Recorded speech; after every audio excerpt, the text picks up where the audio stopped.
Ellos hicieron historia.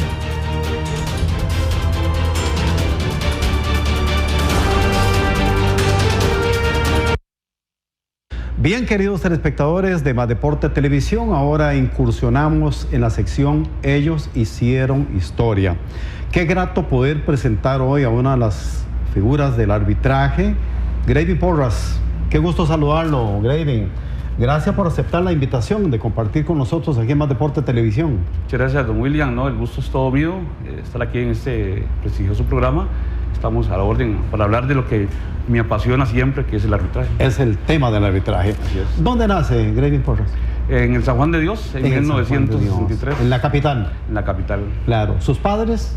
Bueno, mi mamá, María de los Ángeles Porras Quirós, y mi papá, quien, digamos, se ha casado con mi mamá, no es mi verdadero papá, pero lo vi como tal, don Hubert Heinz, claro, que fue en su momento, quien de Dios goce, mi papá, el padre de César Antonio Heinz, que fue futbolista también. O sea, estamos involucrados de una u otra forma con el fútbol y con el arbitraje. Qué bueno, hombre. ¿Hermanos? Hermanos, sí, tengo a Luis Alberto Heinz, claro, con mi hermano. Qué bueno, hombre. Ubiquémonos en esos años de niñez de Gravy Porras. ¿Cómo transcurren esos años de la niñez? Bueno, una niñez bastante complicada, porque prácticamente crecí solo con mi abuelita, y ahí iniciamos mi etapa de estudiante y demás. Ya después que mi mamá se casó, pues me llevó a vivir a Limón. Estuvimos viviendo en Limón, entonces ahí pasé mi mayor parte de mi infancia y adolescencia también. Luego regresamos a San José. Claro, qué bueno. ¿Sus estudios de escuela en Limón? Sí, en Limón, prácticamente. En Limón, sí, una partecita aquí en San José, el resto de lo que es escuela y colegio, en Limón. Después se retorna acá a la capital. Luego retomamos aquí a San José, me casé, empecé mi situación laboral, ya dejamos un poquito ahí lo que era el fútbol y me dediqué a lo que es, digamos, el trabajo y todo eso. Claro. ¿Jugó al fútbol? Me jengueaba. ¿Me jengueaba? ¿No llegó a fútbol federado? Jugaba Víctor Hugo. Jugaba Víctor Hugo. Sí, me jengueaba y por ahí empezó la situación del arbitraje también. Qué importante, ¿verdad? ¿Qué lo motivó a la carrera del arbitraje? ¿Casualidad? Para muchos los de negro, los sacrificados, ¿verdad? En fin, ¿qué le motivó? Un día llegué a una cancha de fútbol, yo vivía en Desamparados, entonces a veces visitaba el colegio de contadores privados de Costa Rica, entonces ahí los sábados había mejenguitas y demás, y entonces un día fui y no llegó absolutamente nadie, solo 2 equipos, y no había forma que iniciara, que no había árbitro. Y yo estaba por ahí rondeando y me pusieron a arbitrar y ahí nació toda mi carrera arbitral. Luego hice un curso con los árbitros del grupo de don Edgar Quirós en Desamparados. Ahí iniciamos. Posteriormente, por consejo de los compañeros de esa agrupación, hice un curso con Asconaf con don Juan Soto París. Don Juan Soto París. Ahí, es el maestro prácticamente casi de todo, ¿verdad? El maestro, exactamente. Claro. Qué importante, ¿verdad? ¿Qué procesos llevó en el arbitraje? Todos. Absolutamente en ese todos. Tiempo, ¿verdad? Que era la etapa esa de venir de abajo hacia arriba. Sí, iniciamos con el colegio de árbitros, después de pasar la época por Desamparados, y entonces empezar luego de graduado a canchas abiertas. Luego en aquel tiempo estaba, que era un sueño para nosotros, ingresar a la segunda B de ANAFA. La segunda B de ANAFA. En aquella época, y entonces... y eran grandes disputas, ¿verdad? Muy buenos equipos había en esa fecha, claro, en esa sí. época. Era una gran escuela. Claro. Sí, una gran escuela, lo que era esa etapa de la segunda B de ANAFA. Luego otro sueño que uno iba cumpliendo, digamos, a mediano y largo plazo, era ingresar a la comisión de arbitraje. A la comisión. Entonces, cuando ingresamos a la comisión de arbitraje, era la etapa de poder dirigir primera división, pero antes estaba lo que se llamaba en aquel tiempo, que desafortunadamente desapareció, que era la división de promesas. La división de promesas. Inclusive la gente llegaba muy temprano al estadio porque antes se jugaba el juego de promesas entre los 2 mismos equipos de la primera división. Entonces ahí no solamente... Y se daba, Gravy, también de que algunos futbolistas iban a recuperarse, ¿verdad? También, por alguna lesión, sí, por alguna situación. tenían opción de 3 jugadores de la primera división jugar en promesas para recuperarse de lesiones. Y entonces la gente que iba al estadio, inclusive la misma prensa, observaba jugadores que dicen, bueno, va a llegar a primera. Claro. Igualmente los árbitros. Iban viendo los árbitros, era una opción muy importante. Y una buena escuela. Una gran escuela. Una gran escuela. Luego tuvimos la oportunidad de... ¿La Liga de Ascenso se llamaba? Luego la segunda división. La segunda división, correcto. Porque estaba la segunda de ANAFA, pero estaba luego de Promesas de la segunda división. Y ahí tuvimos la oportunidad de ingresar también a dirigir algunos juegos antes de optar por la primera división. Claro. ¿Recuerda su primer partido que pitó en la primera? Sí, venía de ser campeón de la confraternidad del Deportivo Saprissa y me tocó debutar en Saprissa y San Carlos. Ajá. Quedó 1-1. Un juego muy duro para mí, un empate en el Saprissa no es fácil. Claro. Y tras de eso debutando. Y entonces... ¿Y quién le acompañó en ese no, lo de eso, lo de los asistentes, no me acuerdo. Sí, no lo recuerda, No. pero sí contemporáneos, ¿verdad? Sí, claro. Claro. ¿Y cómo le fue en el primer partido? Muy bien, me fue muy bien, y luego tuve la oportunidad de repetir en la siguiente fecha, que no era fácil en aquella época repetir los Había juegos. mucha competencia. Mucha competencia. Y muy buenos árbitros. Demasiados buenos árbitros. Claro, de lo más graneado, ¿verdad? Sí, y con una diferencia, aprovechando el espacio de que en aquella época el árbitro, si bien es cierto, nos equivocábamos, como ahora y como en el futuro. Claro. O sea, el ser humano se va a equivocar siempre. Sí, estamos de acuerdo. Pero había una diferencia con... No son robots. No son robots, claro. Pero había una diferencia con lo que observamos ahora. Había, a pesar de, había más trabajo. Había mucho ustedes. trabajo, pero sí. La situación es que el árbitro era más consistente. O sea, había un criterio muy definido. Si bien es cierto, los errores estaban, sí. Pero si se llamaba... ¿Y se van a seguir presentando? Sí, claro. Si se llamaba la atención al equipo visitante por una acción, de la misma forma se le llamaba al equipo local. O sea, había una consistencia, una misma falta, para el otro lado, igual. ¿No había árbitro casero en esa época? No. Los errores sí, que es lo que se confunde a veces, que se dice, vamos a ver error de interpretación. Sí, exactamente, claro. Pero ahora observamos en un juego donde a mí no me gusta, yo disfruto muchísimo ver un árbitro haciendo las cosas bien. Ve los partidos, siempre y analiza. no lo puedo dejar de ver. Claro. Y vemos un árbitro haciendo las cosas bien, disfrutando el partido, y a mí eso me agrada, me encanta. Pero cuando veo un árbitro que las cosas en el mismo juego es protagonista, tiene un criterio diferente en acciones similares, favoreciendo un equipo o al otro, o sea, no puede ser, y en asuntos puntuales, o sea, no en aspectos de interpretación. Cuando vemos un cuarto árbitro que al entrenador del equipo visitante no lo dejan ni respirar, pero el equipo local, el otro entrenador hace y deshace, entonces, bueno, porque esos... Y eso crea conflictos. Claro, entonces aquí es donde entra la parte de la credibilidad del árbitro.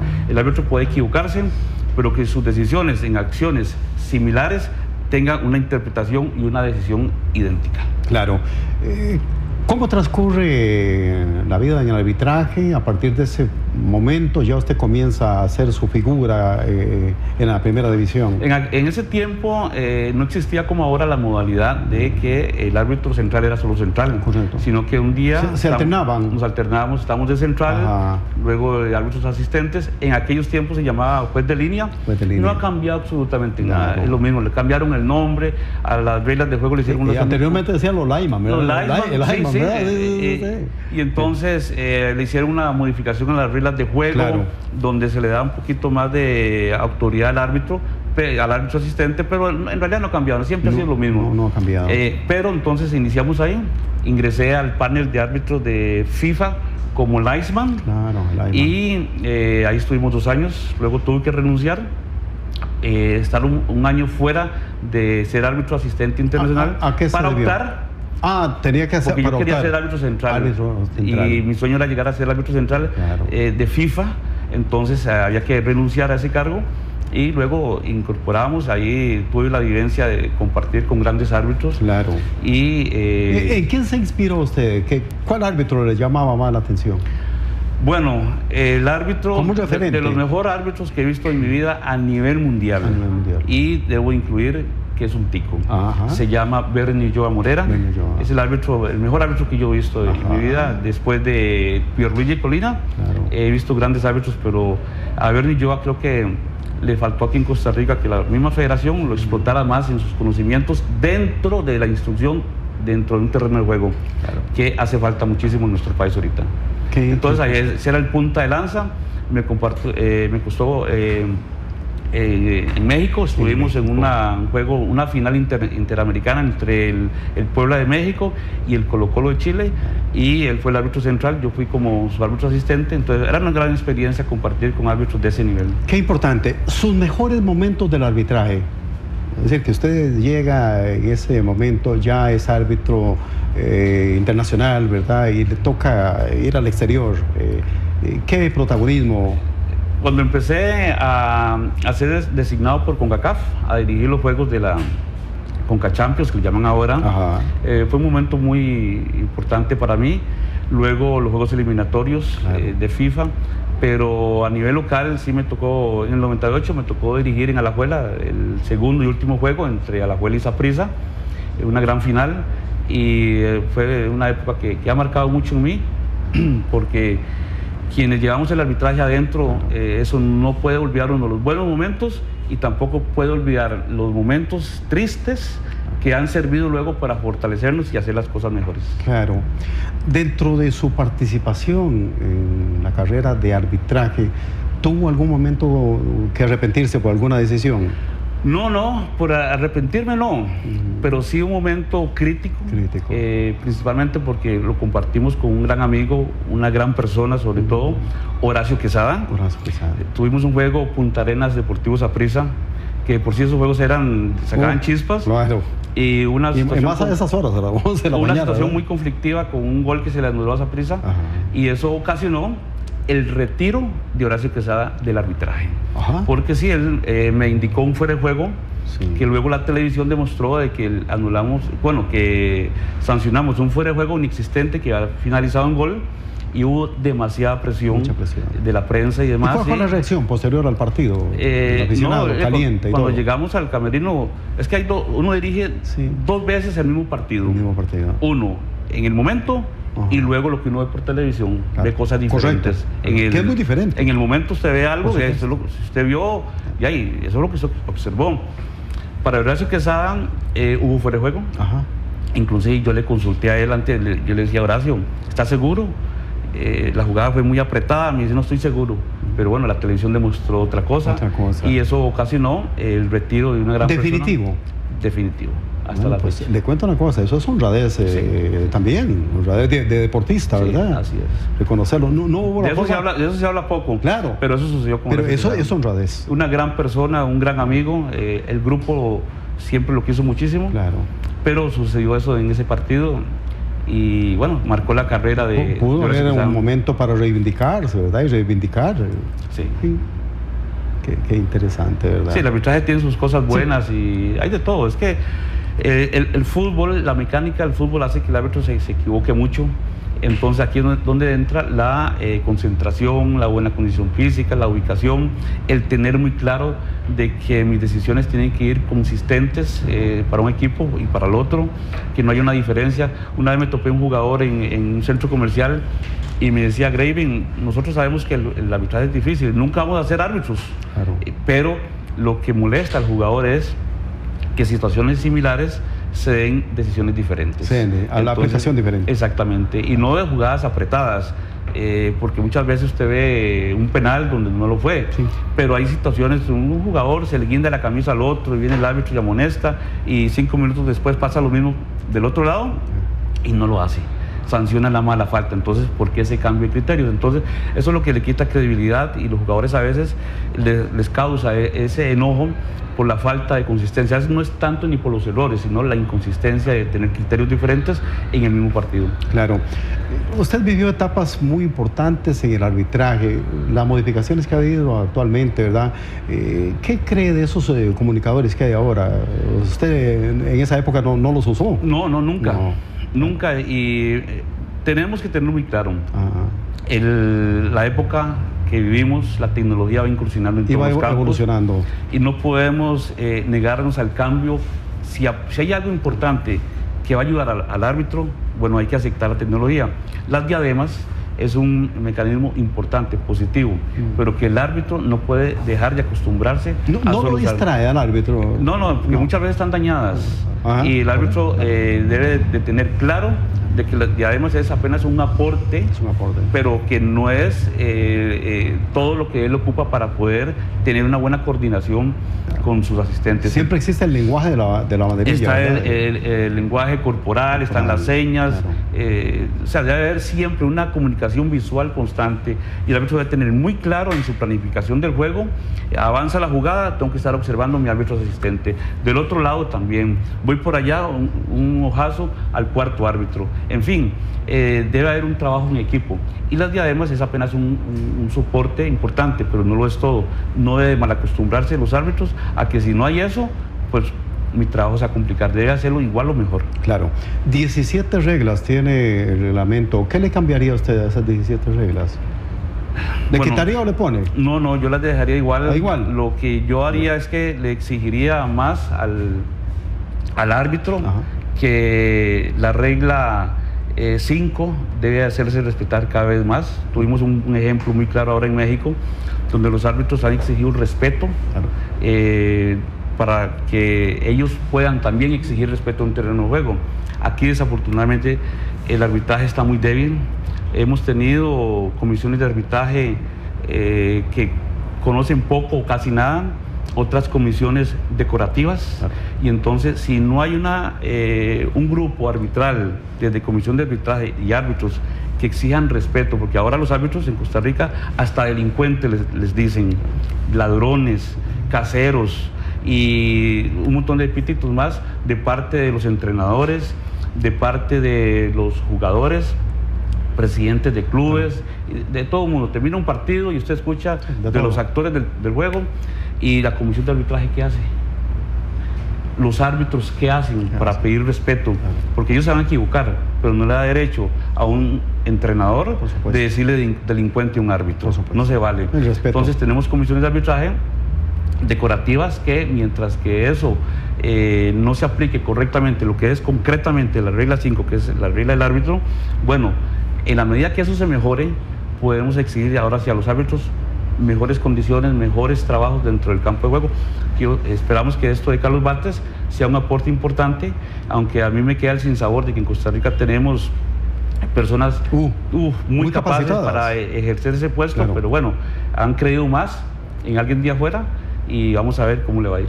¿Qué cree usted de los presidentes de comisiones de arbitraje que ha habido incontables, ¿verdad? Muchísimos presidentes de clubes que no han agarrado ni un silbato de mentira, ¿verdad? Bueno, eso tiene sus demores. De la regla... No es necesario haber sido árbitro para ser presidente de una comisión de arbitraje. Claro. Lo importante es rodearse de un grupo asesor que sí tenga las condiciones de ayudarle al presidente, que no fue árbitro, cómo instruir al arbitraje, o sea, un aporte para que él como presidente y los demás miembros sean ejecutores únicamente. Claro. ¿Qué recuerda usted de instructores? ¿Jorge Julio Moya? Jorge Julio Moya, un instructor a nivel internacional, muy bueno, le aportó muchísimo. Yo creo que en Costa Rica no se valoró el aporte de don Jorge Julio Moya. Por él muchos árbitros fueron a torneos internacionales, por él muchos árbitros fueron a Copas del Mundo, claro. Por él muchos árbitros tuvimos la oportunidad de estar siendo designados, pero también no se ha valorado en Costa Rica en su momento que tuvimos a don Hispanino Siles, una de las glorias del arbitraje de Costa Rica, y ahí lo tenemos para que aporte al arbitraje de Costa Rica. Sin embargo, ahorita no se le está tomando en cuenta. Hemos tenido a un Bernie Joa, sí, que como instructor... Uno nos explica, por ejemplo, el conocimiento, claro, la capacidad de Bernie y de algunos otros exárbitros que han llegado a la comisión, pero no pasa nada. El tiempo pasajero que estuvo Bernie, que instruía el arbitraje, inclusive yo agarré alguna época de él, donde dentro del terreno de juego le daba consejos de cómo manejar partidos, cómo manejar conflictos en un partido directamente, no instructor de aulas, no, instructor de terreno de juego, y lo hacía muy bien. El árbitro le entendía, tenía una facilidad de que el árbitro le entendiera cómo manejar situaciones de partido, en algunos momentos cuándo aplicar el sentido común, cuándo aplicar el reglamento, cuándo salir de conflictos importantes, cómo manejar la técnica arbitral, algo que ahora se da muy poco, claro, pero él le aportó muchísimo. Sin embargo, En Costa Rica a veces no se valora eso. Claro. ¿Fue usted un árbitro de diálogo en el terreno de juego? Sí, siempre me gustó un poco de diálogo. Siempre he tenido muy claro, no sé si será un error mío de tener eso en cuenta, pero el árbitro que quiera manejar un juego a punta de tarjetazos, intimidación, es un árbitro mediocre, es un árbitro que nunca debió haberse puesto un uniforme de árbitro, ha deshonrado el arbitraje de Costa Rica, el árbitro que actúa de esa manera. El árbitro tiene que tener la capacidad de que mi presencia y mi diálogo va a ser más efectivo y van a respetar más que una tarjeta amarilla, porque hay momentos que hay árbitros que una tarjeta amarilla la regalan muy fácil, o una roja, entonces los jugadores a veces tienen temor, no respeto sobre los árbitros. Entonces el árbitro debe tener muy claro de que acudo a la tarjeta amarilla o a la tarjeta roja en último recurso, y que el jugador que se le mostró una tarjeta amarilla lo tenga muy claro, que sabe que otra igual y le van a mostrar la roja, cosa que ahora pues se ve muy poco. Una tarjeta amarilla pareciera que es luz verde para que el jugador haga lo que quiera y no sale la roja. Entonces eso tienen que tenerlo muy claro los árbitros. Claro. ¿Cuántos países visitó a través del fútbol? Bastantes, todo lo que fue el Caribe. Tuvimos la oportunidad de Víctor Hugo y yo, de viajar muchísimo juntos, compartir muchos torneos. ¿Y qué tal, compañero? Nuestro analista acá. No solamente compañero, sino como persona, un gran ser humano. Siempre era de los pocos que terminaba un primer tiempo, llegaba uno al camerino, tal vez sofocado, uno percibía que el asunto no andaba bien en el juego, y él, tranquilo, tomemos agua, echémonos agua, sequémonos, ok, ya con todo calmado. La experiencia de él empezaba a trabajar en los árbitros para que salieran un segundo tiempo como nuevos. Entonces no era recriminar, sino era solucionar situaciones. Y hay una muestra más de lo que es el trabajo en equipo. Y siempre que anduvimos, viajamos muchísimas veces a Estados Unidos, a Canadá, México, Centroamérica constantemente.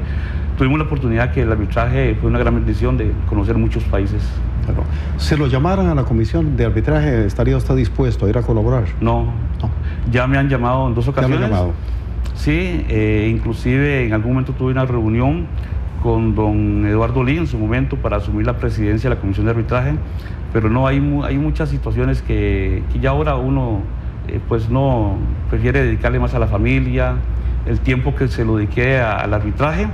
Sé lo que es que uno de mis hijos esté haciendo la primera comunión y en ese momento está yo en Jamaica dirigiendo un partido. Entonces, fueron sacrificios de familia que ahora ese tiempo se lo dedicamos a ellos directamente. Claro. ¿Cómo combinaba usted el arbitraje? ¿Qué profesión también? Bueno, soy asesor de todo lo que tiene que ver con importaciones, exportaciones. Ahora combino no solamente mi labor, sino que también soy, digo yo, no sé, entre comillas, analista arbitral. Tratamos de hacer pues un trabajo importante con don Mario Segura, en el deporte, y ahí tenemos ya prácticamente desde mi retiro 9 años de estar como analista haciendo la competencia a Víctor Hugo. Claro. Y procuramos no solamente pues enfocar los errores de los árbitros, sino que también pues las virtudes que ellos ejercen dentro de un terreno de juego. Claro. Le dejo la despedida.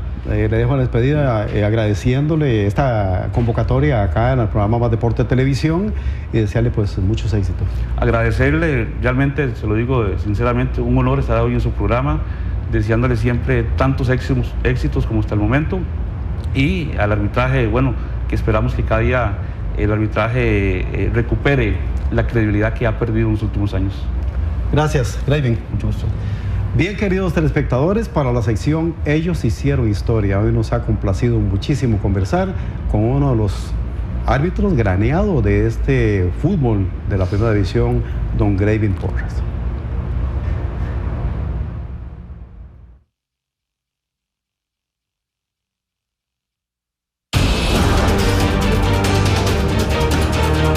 Hotel de Paso La Cascada presentó